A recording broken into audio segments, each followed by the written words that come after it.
Welcome to white page academy. ఈరోజు super fast current అఫైర్స్లో భాగంగా first important topic ఇప్పుడు చూద్దాం.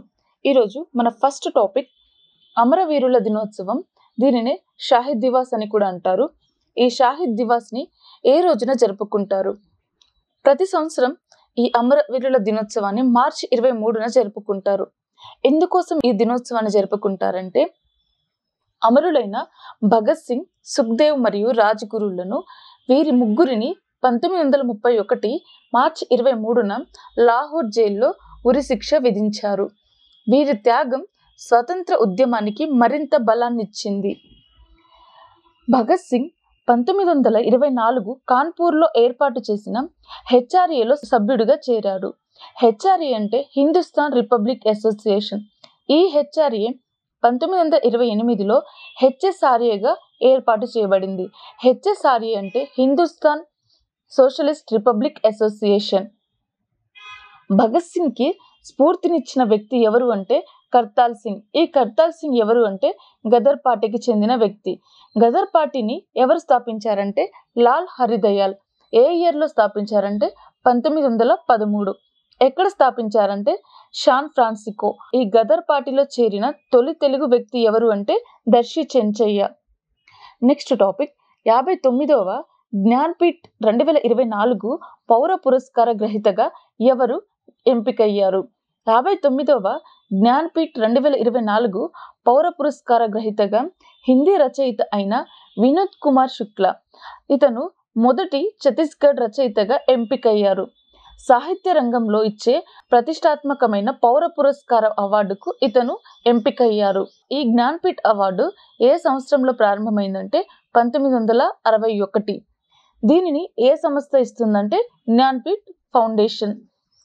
ఇది 24 భాషల్లో ఒకటి లేదా ఇద్దరికి మాత్రమే ఈ అవార్డును ప్రదానం చేస్తారు. ఈ అవార్డుకు ఎంత ప్రైజ్ మనీని ఇస్తారంటే 11 లక్షల రూపాయలు మరియు దానితో పాటుగా సరస్వతి దేవి కాంస్య విగ్రహాన్ని అందజేస్తారు.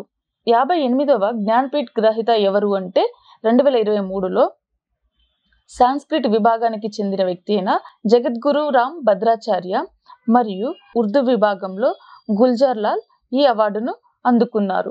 నెక్స్ట్ టాపిక్ బంగ్లాదేశ్కు బెల్లం ఎగుమతిని ఏ రాష్ట్రానికి చేశారు? జిఐ ట్యాగ్ పొందిన ఈ బెల్లంని ఉత్తరప్రదేశ్లోని ముజఫర్ నగర్ జిల్లా షామ్లా నుండి దీనిని ఎగుమతి చేశారు. దీనిని ఎవరు ఎగుమతి చేస్తారంటే మినిస్ట్రీ ఆఫ్ కామర్స్ పరిధిలో పనిచేసే ఎపెడా దీనిని ఎగుమతి చేస్తుంది. నెక్స్ట్ టాపిక్ మిజోరాం నుండి తొలిసారి ఆంతూరియం పూల ఎగుమతి ఎక్కడికి ఎగుమతి చేశారు? ఈ పూలను సింగపూర్కు ఎగుమతి చేశారు. నెక్స్ట్ టాపిక్ ఫారెస్ట్ డిక్లరేషన్ అసెస్మెంట్ను విడుదల చేసిన రిపోర్టు ఏది? 2030 గ్లోబల్ ఫారెస్ట్ విజన్ రిపోర్ట్ను విడుదల చేసింది. దీనికి సహకరించింది ఎవరు అంటే UNDP, climate and use alliance సంస్థలు. ఈ రిపోర్ట్ ప్రపంచవ్యాప్తంగా వన నాశనాన్ని తగ్గించేందుకు, జీవ వైవిధ్యాన్ని కాపాడేందుకు ప్రభుత్వాలు తీసుకోవాల్సిన ప్రాధాన్యత చర్యలను గురించి తెలియజేస్తుంది. నెక్స్ట్ టాపిక్ నీటిలో తేలియాడే సౌర విద్యుత్ ప్లాంట్ను ఎక్కడ ప్రారంభించారు? నీటిలో తేలియాడే సౌర విద్యుత్ ప్లాంట్ను కొచ్చిలో ప్రారంభించారు.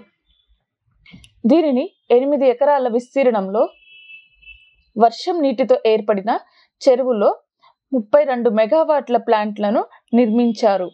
దీనికి అయిన ఖర్చు ఎంత అంటే 28.93 కోట్లు. నెక్స్ట్ టాపిక్ ఇటీవల ఎన్ఐఐటి విశ్వవిద్యాలయం చైర్పర్సన్గా ఎవరు నియమితులయ్యారు? ఈ ఎన్ఐఐటి అనేది ప్రైవేట్ యూనివర్సిటీ.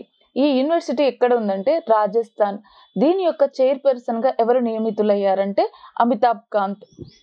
ఎన్ఐఐటి ఎప్పుడు ఏర్పడిందంటే 2009. ఈ అమితాబ్ కాంత్ నీతి ఆయోగ్కి సెకండ్ సీఈఓగా పనిచేశారు. 2016 నుంచి 2022 వరకు ఇతను నీతి ఆయోగ్ యొక్క సీఈఓగా పనిచేశారు. నెక్స్ట్ టాపిక్ ప్రపంచ వాతావరణ దినోత్సవం ఏ రోజున జరుపుకుంటారు? ప్రపంచ వాతావరణ దినోత్సవాన్ని ప్రతి సంవత్సరం మార్చి 23న జరుపుకుంటారు. ఈ సంవత్సరం దీని యొక్క థీమ్ వచ్చేసి closing early warning gap together. అదేవిధంగా ప్రపంచ హ్యాపీనెస్ డేని ఏ రోజున జరుపుకుంటాం? దీనిని ఏ రోజున జరుపుకుంటాం అంటే మార్చి 20. ప్రపంచ అటవీ దినోత్సవాన్ని మార్చి 21. ప్రపంచ వాటర్ డేని మార్చి 22. ప్రపంచ వాతావరణ దినోత్సవాన్ని మార్చి 23. క్షయ దినోత్సవం మార్చి 24. ఇది ఏ సంస్థ పరిధిలో పనిచేస్తుందంటే వరల్డ్ మెట్రోలాజికల్ ఆర్గనైజేషన్, WMO అంటే వరల్డ్ మెట్రోలాజికల్ ఆర్గనైజేషన్.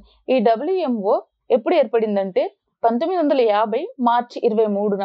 ఇది ఏర్పడి ఈ రోజుతో 75 సంవత్సరాలు పూర్తి చేసుకుంది. దీని యొక్క హెడ్ క్వార్టర్ ఎక్కడ ఉందంటే జెనీవా. దీనికి ప్రెసిడెంట్ ఎవరు అంటే అబ్దుల్ ఆల్ మౌండౌస్. ఇతను UAEకి చెందినవారు. నెక్స్ట్ టాపిక్, ఒరిస్సా హైకోర్టు ప్రధాన న్యాయమూర్తిగా ఎవరు నియమితులయ్యారు? ఒరిస్సా హైకోర్టు ప్రధాన న్యాయమూర్తిగా హరీష్ టాండన్ నియమితులయ్యారు. ఇతను కలకత్తా హైకోర్టు న్యాయమూర్తిగా కూడా పనిచేశారు. ఇతను చక్రధరి శరణ్ సింగ్ స్థానంలో నియమితులయ్యారు. Next topic, environmental performance index ఇచ్చినది ఎవరు? ఈ ఎన్విరాన్మెంటల్ పర్ఫార్మెన్స్ ఇండెక్స్ ఇచ్చింది యేల్, కొలంబియా యూనివర్సిటీ. ఇవి రెండు సంయుక్తంగా ఈ నివేదికను ఇచ్చాయి. భారతదేశం ఈ ఎన్విరాన్మెంటల్ పర్ఫార్మెన్స్ ఇండెక్స్ లో 180 దేశాలలో 176వ దేశంగా నిలిచింది. భారతదేశం యొక్క స్కోర్ వచ్చేసి 27.1. ఫస్ట్ దేశం ఏది అంటే ఎస్టానియా. దీని యొక్క స్కోర్ వచ్చేసి 75.7. సెకండ్ దేశం లక్బర్న్. దీని యొక్క స్కోర్ వచ్చేసి 75.1 స్కోర్. థర్డ్ దేశం ఏది అంటే జర్మనీ. Fourth Finland. ఫిఫ్త్ దేశం ఏది అంటే బ్రిటన్. ప్రపంచ పర్యావరణ దినోత్సవాన్ని ఏ రోజున జరుపుకుంటామంటే జూన్ 5. ఈ ప్రపంచ పర్యావరణం దేనితో అనుబంధ సంస్థ అంటే UNOలో. దేనిలో అనుబంధ సంస్థ అంటే UNEPలో. UNEP అంటే United national environmental performance. UNEP యొక్క హెడ్ క్వార్టర్ ఎక్కడ ఉందంటే నైరోబి. నెక్స్ట్ టాపిక్, 2025 మార్చి 21న అమెరికా దేశానికి చెందిన బాక్సర్ మరణించాడు. అయితే అతని యొక్క పేరు ఏమిటి? అమెరికా దేశానికి చెందిన బాక్సర్ జార్జ్ ఫోర్మెన్.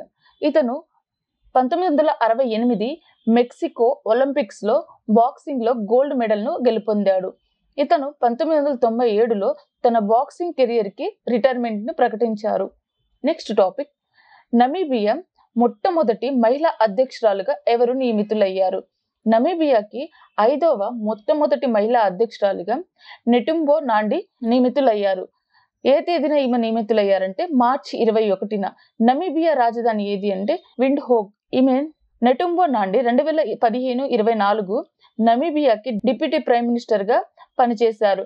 అదేవిధంగా 2024-25లో ఉపాధ్యక్షురాలుగా పనిచేశారు. ఈమె 2025 మార్చి 21న అధ్యక్షురాలుగా నియమితులయ్యారు.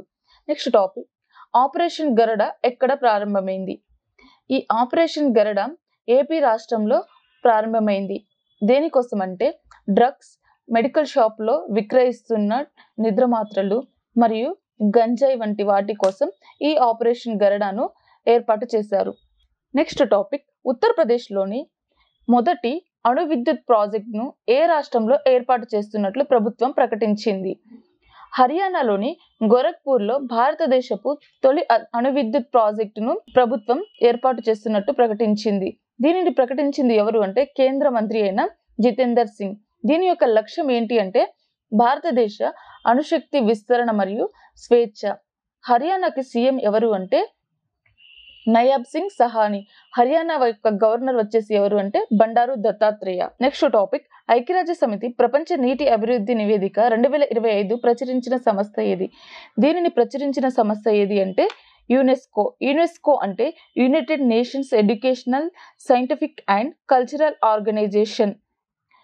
2025లో ఐక్యరాజ్య సమితి ప్రపంచ నీటి అభివృద్ధి నివేదికను ప్రచురించింది. పర్యావరణ వ్యవస్థలు, ఆర్థిక వ్యవస్థలు మరియు సమాజాన్ని నిలబెట్టుకోవడంలో పర్వతాలు మరియు అలయన్స్ కీలక పాత్రలు పోషిస్తాయి. యునెస్కో యొక్క హెడ్ క్వార్టర్ ఎక్కడ ఉందంటే ప్యారిస్. యునెస్కో ఏ సంవత్సరంలో స్థాపించబడిందంటే 1945. నెక్స్ట్ టాపిక్, స్వదేశ్ దర్శన్ పథకాన్ని ఏ మంత్రిత్వ శాఖ ప్రారంభించింది? ఈ స్వదేశ్ దర్శన్ పథకాన్ని ప్రారంభించింది పర్యాటక మంత్రిత్వ శాఖ. 2015లో ఈ పథకాన్ని ప్రారంభించారు. దేనికోసం ప్రారంభించారంటే స్థిరమైన బాధ్యతాయుతమైన పర్యాటక గమ్యస్థానాలను అభివృద్ధి చేయడానికి. ఇది 100% కేంద్ర విధులతో కూడిన పథకం. నెక్స్ట్ టాపిక్, ప్రపంచ టీబీ దినోత్సవం 2025 ఏ రోజున జరుపుకుంటారు? ప్రపంచ టీబీ దినోత్సవాన్ని ప్రతి సంవత్సరం మార్చి 24న జరుపుకుంటారు. 2025లో దీని యొక్క థీమ్ వచ్చేసి as we can end TB, commit, invest, delivery. Next topic, important topic, ఇటీవల Jal Shakti Abhiyan catch the rain 2025 ప్రపంచ నీటి దినోత్సవం రోజున జల మంత్రిత్వ శాఖ ఏ ఇతర మంత్రిత్వ శాఖ సహకారంతో ప్రారంభించింది? దీన్ని పర్యావరణ మంత్రిత్వ శాఖ, ఫారెస్ట్ అండ్ క్లైమేట్ చేంజ్ మంత్రిత్వ శాఖ ఆధ్వర్యంలో సహకారంతో ప్రారంభించింది. దీనిని ఏ తేదీన ప్రారంభించారంటే మార్చి 22, 2025. 2025లో దీని యొక్క థీమ్ వచ్చేసి జల్ సంచయ్ జన్ జాగీదారీ జన్ జాగృతికి ఔర్. నెక్స్ట్ టాపిక్, ఢిల్లీలోని రాష్ట్రపతి భవన్లోని అమృత్ ఉద్యాన్లో జరిగిన పర్పుల్ ఫెస్ట్ 2025ని ఎవరు ప్రారంభించారు? ఈ పర్పుల్ ఫెస్ట్ ని ప్రారంభించింది ద్రౌపది ముర్ము. దీనిని ఏ తేదీన ప్రారంభించారంటే మార్చి 21, 2025. దీనిని ఎక్కడ ప్రారంభించారంటే న్యూఢిల్లీలోని రాష్ట్రపతి భవన్లో. ఇది ఎందుకు ప్రారంభించారంటే పర్పుల్ ఫెస్ట్ భారతదేశంలో దివ్యాంగన్ అని కూడా పిలువబడే వికలాంగుల ప్రతిభ, విజయాలు మరియు ఆకాంక్షలను ఈ పర్పుల్ ఫెస్టివల్ జరుపుకుంటుంది. ఈ పర్పుల్ ఫెస్టివల్ ని నిర్వహించేది ఎవరు అంటే కేంద్ర సామాజిక న్యాయం మరియు సాధికారిత మంత్రిత్వ శాఖ. నెక్స్ట్ టాపిక్, ఏ ప్రభుత్వం బయోసారథి చొరవను ప్రారంభించింది? బయోసారథి చొరవను ప్రారంభించిన ప్రభుత్వం ఏది అంటే భారత ప్రభుత్వం. భారతీయ బయోటెక్ స్టార్టప్లకు వారి దేశీయ మరియు గ్లోబల్ రిచ్ మరియు వ్యాపారాన్ని విస్తరించేందుకు భారత ప్రభుత్వం ఈ బయోసారథి కార్యక్రమాన్ని ప్రారంభించింది. దీన్ని ఏ తేదీన ప్రారంభించారంటే మార్చి 21, 2025. దీన్ని ప్రారంభించిన వేదిక ఏది అంటే న్యూఢిల్లీలో. దీన్ని ఎవరు ఆవిష్కరించారంటే కేంద్ర సైన్స్ అండ్ టెక్నాలజీ రాష్ట్ర మంత్రి అయిన Jitendra Singh. Biotechnology industry research assistance council 13వ వ్యవస్థాపక దినోత్సవం సందర్భంగా ఈ కార్యక్రమాన్ని నిర్వహించారు. ఈ సందర్భంగా ఇండియా బయో ఎకనామీ రిపోర్ట్ ను కూడా 2025 రిపోర్ట్ ని కూడా విడుదల చేశారు. నెక్స్ట్ టాపిక్, జాతి వివక్షత నిర్మూలన కోసం అంతర్జాతీయ దినోత్సవాన్ని ఎప్పుడు నిర్వహిస్తారు? జాతి వివక్షత నిర్మూలన అంతర్జాతీయ దినోత్సవం ప్రతి సంవత్సరం మార్చి 21న నిర్వహిస్తారు. 2025లో దీని థీమ్ వచ్చేసి 60th anniversary of the international convention on the elimination of all form racial discrimination.